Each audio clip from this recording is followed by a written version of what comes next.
Graça e paz, irmãos. Hoje eu quero compartilhar com vocês uma palavra aí dando sequência nos nossos estudos semanais. Uma palavra que Deus particularmente falou muito comigo. E se de fato não tivesse falado, nem aqui estaria pregando ou trazendo essa palavra que eu entendo que veio de Deus para o meu coração e para o coração de vocês.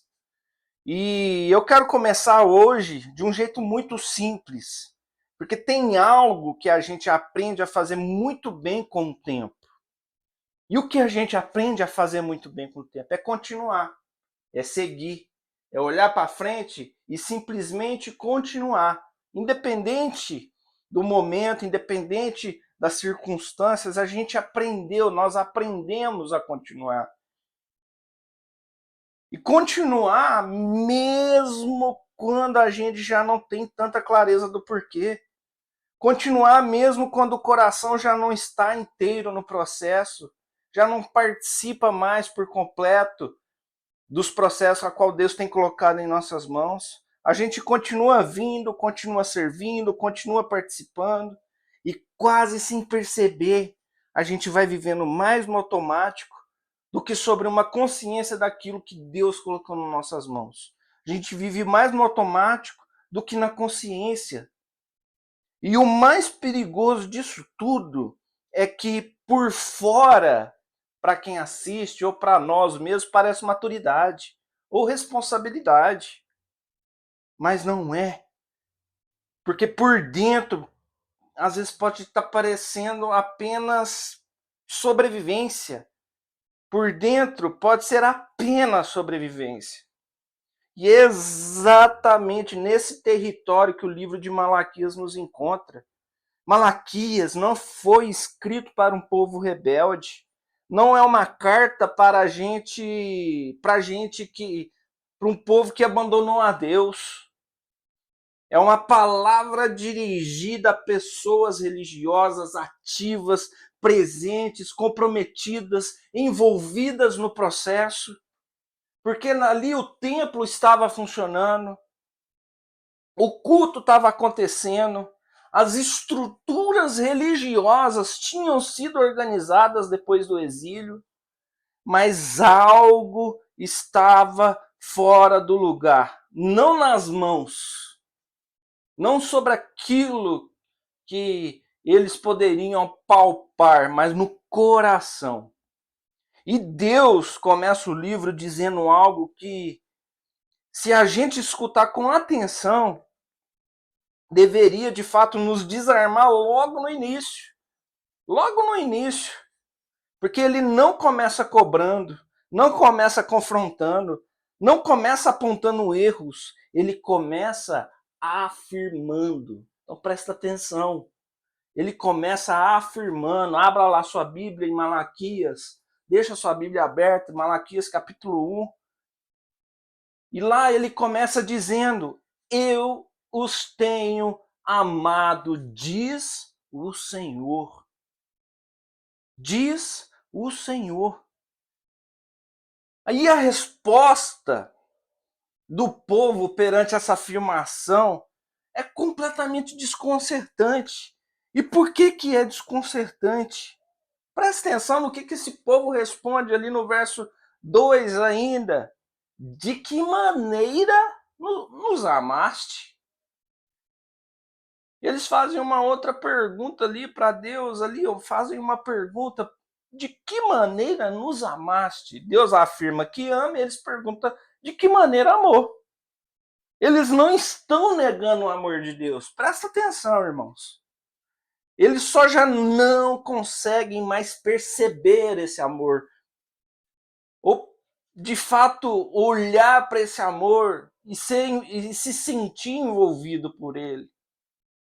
E aqui a gente precisa ser muito honesto. Muito honesto.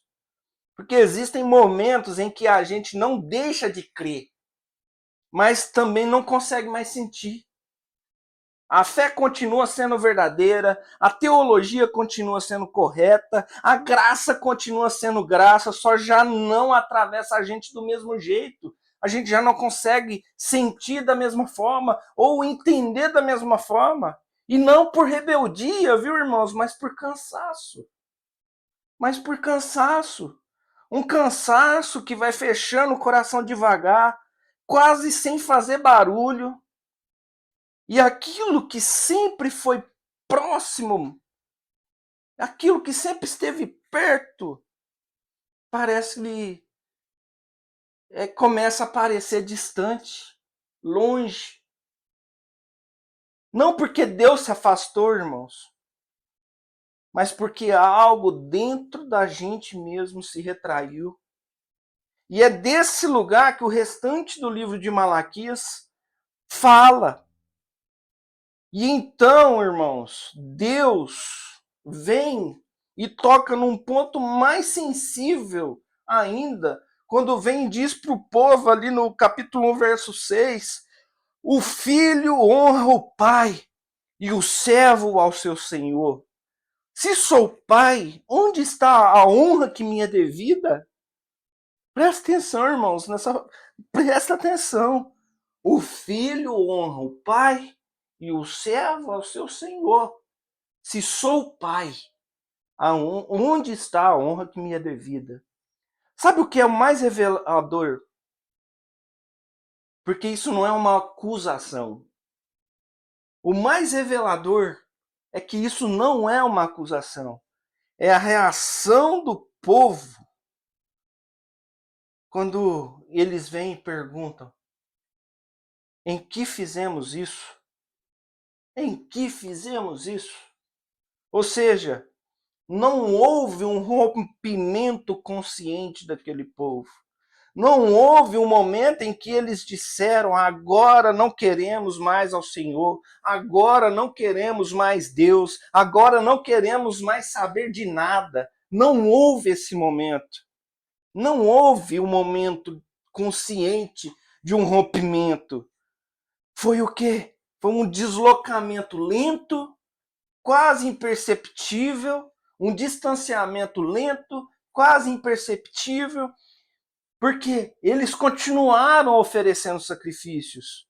Eles continuaram indo ao templo, ou indo à igreja, vamos contextualizar. Porém, já não ofereciam o melhor mais, já não conseguiam mais oferecer o melhor.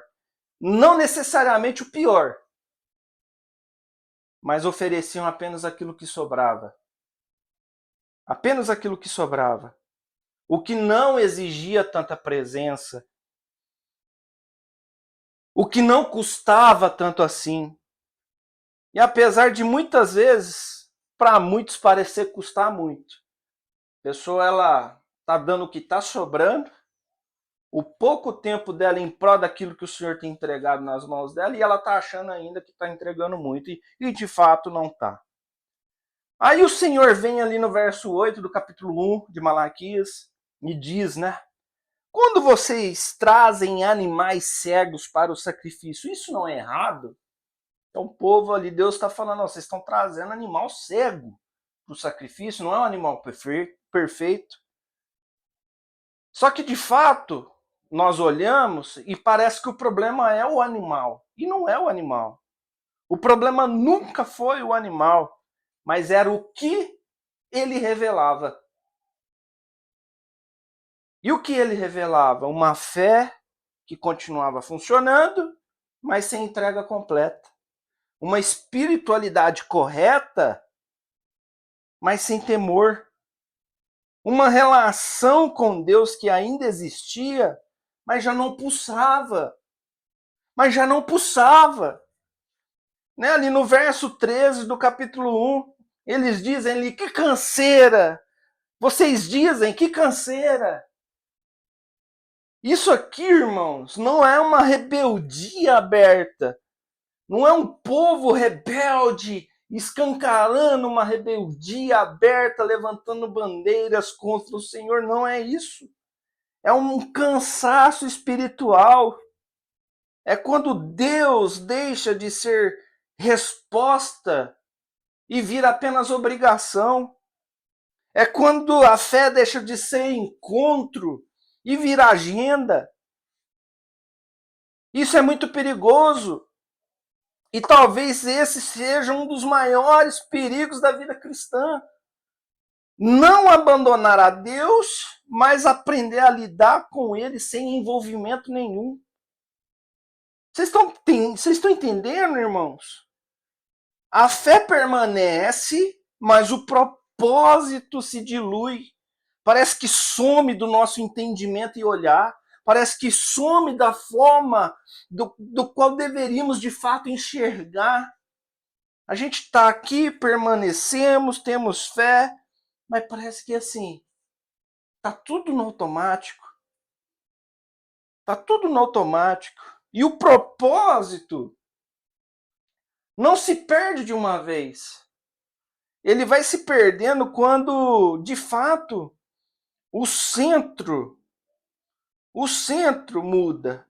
Quando perdemos a sensibilidade sobre aquilo que o Senhor tem colocado nas nossas mãos, quando perdemos a sensibilidade de que o centro já não é mais o centro. E quem é o centro? Deus, o Senhor. Aí o Senhor, ali em Malaquias capítulo 3, verso 7, diz algo muito precioso. Muito precioso. E diz assim: voltem-se para mim, e eu me voltarei para vocês. Presta atenção, irmãos. Voltem-se a mim, e eu me voltarei para vocês. Voltar aqui, irmãos, não é fazer mais coisas. Presta atenção. Não é sobre fazer coisas. Não é sobre demandas. Não é sobre tarefas. Não é sobre obrigações. É sobre recolocar Deus no lugar de onde ele nunca deveria ter saído. Porque o problema desse povo não era a falta de atividade espiritual. Eles tinham. Era a falta de alinhamento interior. Eles aprenderam a funcionar sem estar completamente inteiros em Deus, completos em Deus. E isso, irmãos, nos alcança diretamente nos dias de hoje. Por quê? Porque vivemos um tempo em que muita gente não perdeu a fé, mas perdeu o sentido. Vocês estão entendendo? Muita gente não perdeu a fé, mas perdeu o sentido, perdeu a direção. Não rejeitou a Deus, mas se cansou das estruturas. Se cansou das estruturas.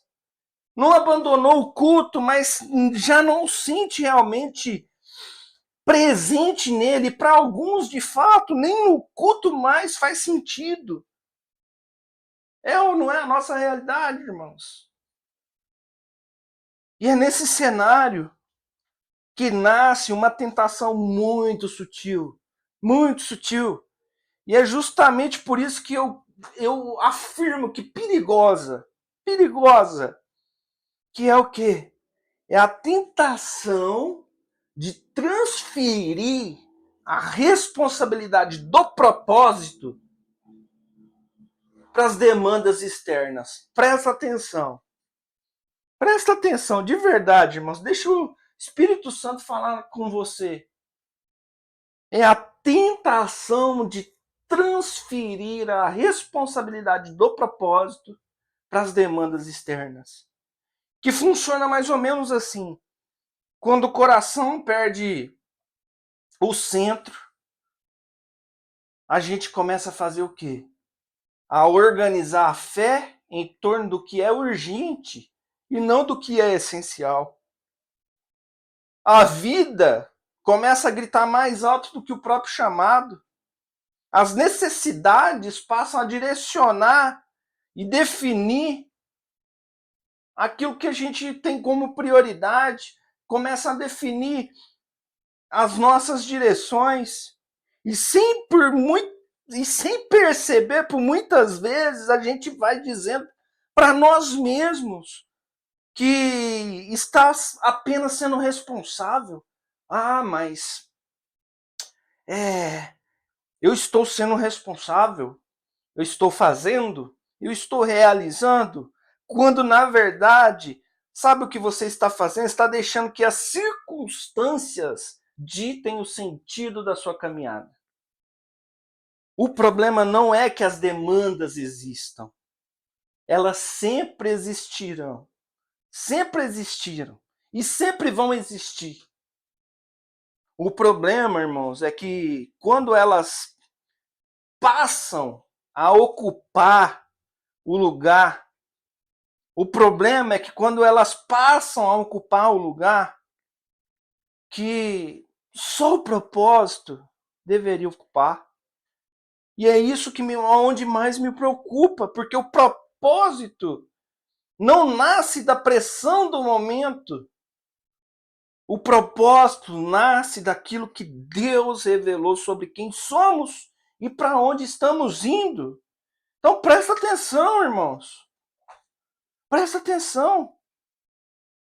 Quando o propósito perde as forças, quando o propósito perde força, as demandas vão ganhar poder sobre as nossas vidas. E aí a lógica muda. Porque a pergunta deixa de ser o que Deus está formando em nós, ou o que Deus está formando em mim, e passa a ser o que precisa ser resolvido agora. A gente inverte. E aí a fé ela vai ficando reativa e não mais intencional. A gente já não caminha mais a partir de convicções, mas a gente passa a caminhar a partir de apagamentos de incêndio. De incêndio, a gente se torna apenas seres humanos resolutivos momentâneos. E é assim que uma comunidade pode continuar ativa e ainda assim se perder por dentro. Como aconteceu com o povo ali de Malaquias, descrito no livro de Malaquias. E aos poucos, sem um rompimento visível, acontece uma troca muito silenciosa, que a gente não percebe, que a gente não enxerga. O propósito que exige entrega,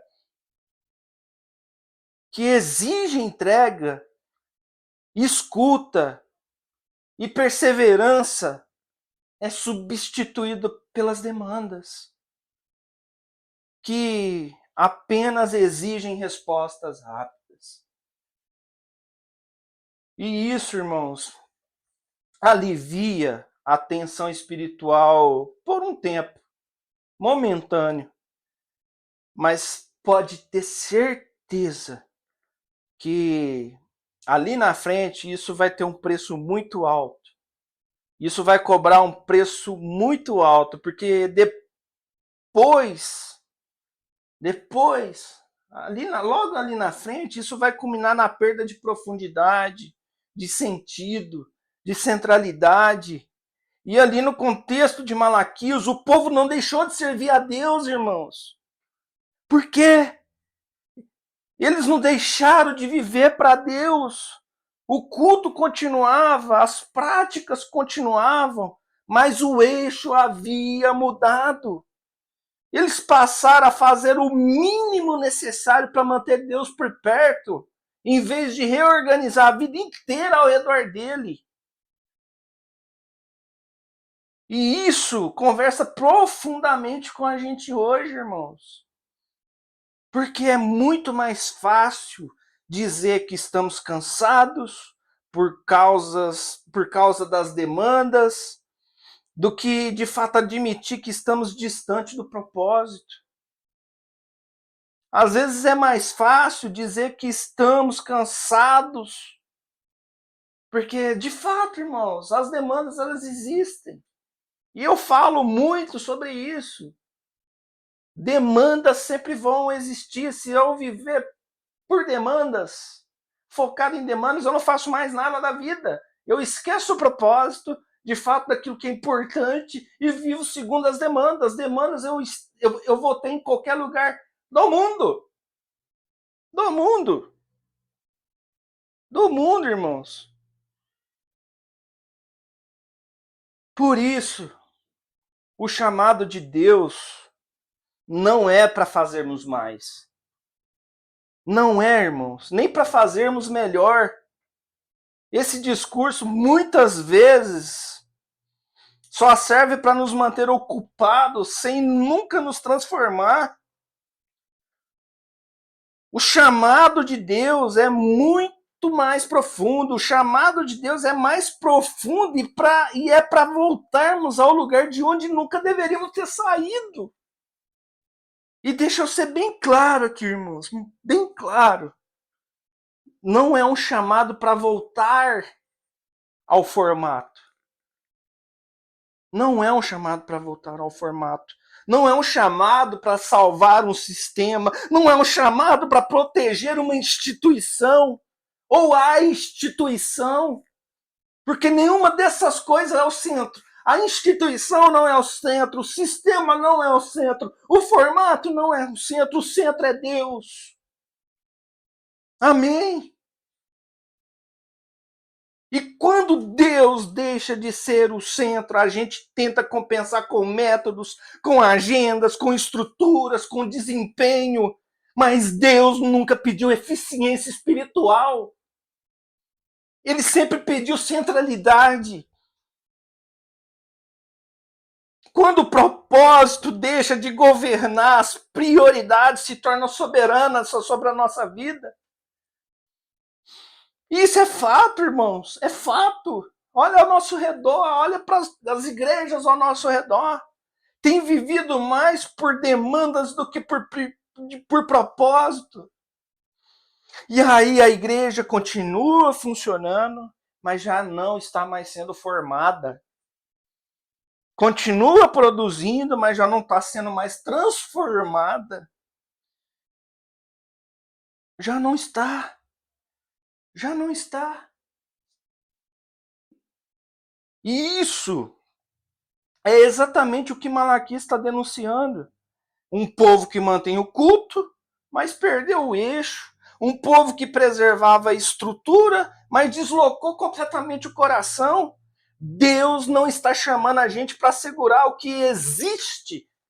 Ele está chamando a gente para se render de novo, irmãos, para se prostrar de novo, porque quando o centro volta, o resto encontra lugar.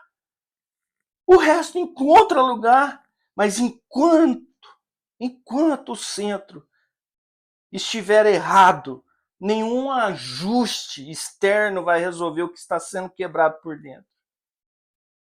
Uma coisa é uma coisa, outra coisa é outra coisa, irmãos. Enquanto a gente não olhar para dentro e ver de fato onde os nossos corações estão sendo colocados e depositados, onde de fato está o centro da nossa vida, não adianta a gente ficar fazendo malabares para tentar consertar questões externas. Não adianta. E é exatamente aqui, irmãos, que Cristo entra na história. Não como um ajuste fino, delicado do que já existia, não como uma melhoria do sistema religioso. Cristo, ele entra como revelação. Jesus não vem para consertar o culto. Presta atenção, irmãos. Ele vem para quê? Para revelar o coração. O coração. Quando ele olha ali para os religiosos do seu tempo e diz, presta atenção lá em Mateus 15, verso 8, este povo me honra com os lábios, mas o seu coração está longe de mim. Ele não está falando de gente que abandonou Deus. Ele está falando de gente que permaneceu sem centro. E é possível estar certo por fora e distante por dentro. É completamente possível, irmãos. É possível manter a forma e perder o foco. É possível conhecer a linguagem da fé, ter teologia e já não viver mais diante de Deus. Qualquer um pode estudar teologia e ser o melhor teólogo do mundo, o melhor mestre do mundo, a melhor pessoa do mundo, mas estar completamente distante de Deus. E Cristo, de fato, não aceita uma fé descentralizada, porque ele não aponta para o centro. Ele é o centro encarnado. Nele, Deus não pede sobras. Nele, Deus se entrega por inteiro. Nele, o propósito não é tarefa a ser cumprida, é relacionamento a ser vivido. E talvez aqui esteja o ponto mais profundo de tudo que Malaquias está tentando nos ensinar, irmãos. E que só se revela plenamente em Jesus. Cristo não veio apenas para resolver o nosso problema com o pecado. A gente está achando que Jesus foi entregue pelo próprio Pai para resolver o nosso problema com o pecado. Ele não veio para resolver o nosso problema com o nosso pecado. Cristo ele veio para reorganizar aquilo que a gente ama. Porque o problema do ser humano nunca foi falta de informação espiritual. Nunca foi. Mas sempre foi uma desordem de amor. A gente ama coisas boas, importantes, mas fora do lugar certo. A gente ama o ministério, a gente ama a igreja, a gente ama o serviço, ama a causa, mas aos poucos deixa de amar a Deus como centro. E quando Deus sai do centro, nada necessariamente desmorona na nossa vida. Não vou aqui usar um discurso, se Deus não for o centro da sua vida vai desmoronar. Não necessariamente desmorona. Tudo vai continuar funcionando. Mas às vezes nada se organiza de verdade. E é aqui que o livro de Malaquias termina. Ele não termina com aplausos, não com um avivamento visível. Ele termina com uma promessa. Ele termina com uma promessa e depois um silêncio. Um silêncio de 400 anos. E esse silêncio, ele precisa ser sentido e não explicado rapidamente. Porque Deus não se cala por indiferença, irmãos. Deus ele se cala porque a palavra já foi dita até onde podia ir. Não se cala por indiferença. O silêncio entre Malaquias e o nascimento de Cristo é o silêncio de quem de fato está preparando algo maior do que um novo discurso. É o silêncio de uma gestação. É o silêncio que revela que agora só a presença resolve. E durante 400 anos o céu pareceu fechado. Pareceu não, né? Se fechou. Nenhum profeta, nenhuma nova revelação, nenhuma voz. E talvez porque Deus estivesse dizendo, sem palavras, né? Vocês já ouviram o suficiente. Agora precisam ser reencontrados. Palavras minhas, ok, irmãos? Talvez Deus esteja querendo dizer isso. Talvez. Porque até que, quando o silêncio finalmente se rompe, né, não vem uma explicação melhor, vem uma pessoa. E o verbo se fez carne e habitou entre nós. Como está descrito lá em João, capítulo 1, verso 14. Então Cristo não vem quebrar o silêncio com barulho. Ele vem habitar. Ele vem habitar. Ele entra exatamente onde a religião não consegue mais sustentar a vida. Ele assume o lugar que nenhuma estrutura, nenhum culto, nenhuma prática consegue ocupar. E é por isso que Malaquias, irmãos, termina com uma promessa tão profunda, tão profunda, tão profunda e curadora, né? Malaquias 4:2, capítulo 4, verso 2. Mas para vocês que temem o meu nome, o sol da justiça se levantará trazendo cura em suas asas. Eu vou repetir. Mas para vocês que temem o meu nome, o sol da justiça se levantará, trazendo cura em suas asas. É cura, irmão, é cura, cura, cura.